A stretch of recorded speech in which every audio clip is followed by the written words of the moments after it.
عزیز سلام. این قفل سرشه باز میشه، اینجوری باز میشه. بنزین، لاستیک هنوز سالم، نو فابریک.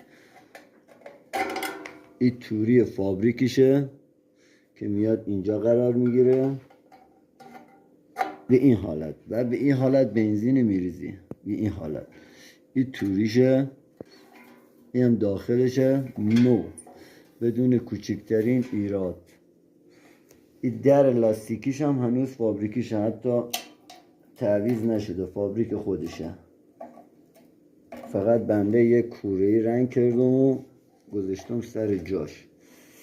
تا حالا در نمیاد چون حیف خراب میشه. اینم پولک شد اینجوری جا دوباره میاد اینجا و یک مارکر نوشته بخصوصی هم اینجا داره که به این شکل خوانده میشه. اگه بتونین بخونین. چی نوشته امیر؟ نمیدونم. مرسی، ممنون، متشکر.